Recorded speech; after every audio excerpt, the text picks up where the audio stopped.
الرحمن الرحیم. ہماری آج کی کلاس ایک سیل میں ایڈٹ مینیو کو ہائی لائٹ کرنا ہے. ایڈٹ مینیو کے کمانڈ پہ ہم نے تھوڑا سا تبصرہ کرنا ہے. ہمارے پاس یہاں پر ایڈٹ مینیو میں کچھ کمانڈیں ہیں جو اس وقت انویزیبل موڈ میں نظر آ رہے ہیں، مطلب ہڈن ہے. ان کمانڈز کو آن کرنے کے لیے دو باتیں یاد رکھیں کہ جب کمانڈ آف ہوتے ہیں تو دو وجوہات ہوتے ہیں. پہلی وجہ یہ ہوتی ہے کہ کمانڈ کے لیے سلیکشن نہیں ہوئی، ڈیٹا کی سلیکشن نہیں ہوئی. دوسری بات یہ اگر سلیکشن کے باوجود بھی کمانڈ آن نہ ہو تو اس کا مطلب ہوتا ہے کہ کسی اور کمانڈ پہ یہ ڈیپینڈ کرتا ہے یا کسی اور سافٹ ویئر پہ ڈیپینڈ کرتا ہے جس کا لنک یہاں پر بنا ہوا ہے. یہاں پر دو کمانڈ انڈو ریڈو جو ٹاپ پہ آف نظر آ رہے ہیں، اس کی وجہ یہ ہے کہ کوئی ایکشن پرفارم نہیں ہوا. جب تک کوئی ایکشن ہوگا نہیں یہ دونوں آن نہیں ہوں گے. تو دیکھیں میں ایک ایکشن پرفارم کرنے جا رہا ہوں. یہاں پر میں نے کچھ لکھا، یہ ایک ایکشن پرفارم ہوا، ٹھیک ہے.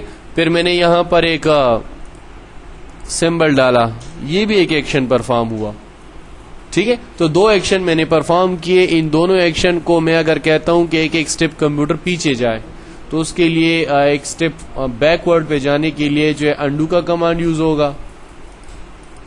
اسی طریقے سے واپس ایک سٹیپ آگے آنے کے لیے ریڈو، ٹھیک ہے. ریڈو سے ایک سٹیپ کمپیوٹر آگے آتا ہے جبکہ انڈو سے ایک سٹیپ پیچھے جاتا ہے. انڈو کا شارٹ کٹ کنٹرول زیڈ ہے جبکہ ریڈو کا شارٹ کٹ کنٹرول وائی ہے.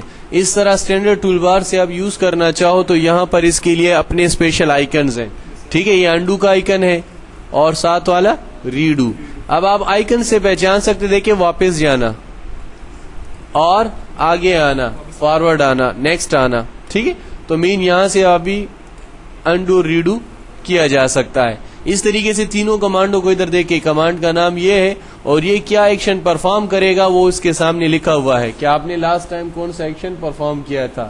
ایڈیٹنگ کی ہے، فارمیٹنگ چینج کی ہے، سائز چینج کیا ہوا ہے، وہ یہاں پر لکھا ہوتا ہے. ساتھ میں آئیکن بتاتا ہے جو اسٹینڈرڈ ٹول بار پہ اس کے لیے آئیکن بنا ہوا ہے وہ بھی ادھر نظر آ رہا ہے اور اس کے لیے جو شارٹ کٹ بنی ہوئی ہے وہ بھی یہاں پر ہائی لائٹ ہے. اس طریقے سے اگلے کمانڈ ہے ہمارے پاس cut copy paste. Cut copy paste کیا کرتے ہیں؟ کسی بھی ڈیٹا کو ایک جگہ سے دوسری جگہ پر کاپی کرنے کے لیے یا کٹ کرنے کے لیے استعمال کیا جائے گا. جیسے کہ سپوز میں یہ والا ڈیٹا یہاں سے کٹ کرتا ہوں اور اس شیٹ پہ لاتا ہوں، شیٹ نمبر 2 پہ. تو اس کے لیے مجھے اس کو سلیکٹ کرنا ہوگا. ایڈٹ میں جا کے کہوں گا کٹ اور جس شیٹ پہ لے کے آنا ہو وہاں پر کرسر چھوڑ کے کہہ دیں گے پیسٹ. ہمارا وہ ڈیٹا وہاں سے کٹ ہو کے ادھر آ جائے گا.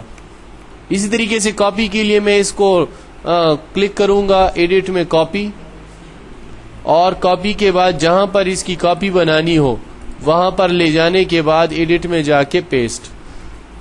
کٹ کاپی میں ڈفرینس یہ ہے کہ کٹ میں چیز اپنی اوریجنل جگہ سے کٹ ہو کے چلی جاتی ہے جبکہ کاپی میں اس کی ایک ڈپلیکیٹ بن جاتی ہے، کاپی بن جاتی ہے. اسی طریقے سے کاپی کے لیے شارٹ کٹ جو ہے کنٹرول سی، کٹ کے لیے کنٹرول ایکس اور پیسٹ کے لیے کنٹرول وی استعمال کیا جائے گا. آئیکن پوائنٹ آف ویو سے دیکھیں تو آپ یہاں پر جو ہے کٹ کا آئیکن جس پہ سیزر بنا ہوا ہے، کینچی. اسی طریقے سے آپ جو ہے کاپی کے لیے آپ وہ آئیکن جس پہ 2 پیجز بنے ہوئے ہیں، یہ کاپی کا اور ساتھ والا جو ہے پیسٹ کا آئیکن ہے. رائٹ کلک کاپی کر سکتے ہیں آپ، وہاں پر رائٹ کلک کر کے پیسٹ بھی کیا جا سکتا ہے. اسی طریقے سے ڈیٹا کو موو کرنا ہو ایک جگہ سے دوسری جگہ پر، یعنی کٹ کا کمانڈ جو یہاں سے پکڑ کے آپ اس کو موو کر سکتے ہیں کسی دوسری جگہ پر، اس کی کاپی بنا سکتے ہیں وغیرہ وغیرہ. یہاں پر آتے ہیں تھرڈ آپشن کی طرف جس کا نام ہے office clip board. Office clip board کیا ہے؟ آفس کلپ بورڈ بیسیکلی آپ کی ڈیٹا کو ضائع ہونے نہیں دیتا ریم کے اندر. بیسیکلی ایک گروپ کی شکل میں آپ کی کاپی شدہ ڈیٹا کو اپنے پاس سٹور کرتا ہے اور جہاں جہاں ضرورت ہو وہاں پر اس کو پیسٹ کر سکتا ہے. جیسے فار ایگزامپل میں یہاں پر لکھ رہا ہوں کہ ایک چیز تو یہ کاپی ہو جائے، یہ کاپی ہوا ریم میں چلا گیا. پھر میں نے کہا یہ کاپی ہو جائے، یہ بھی کاپی ہوا ریم میں چلا گیا.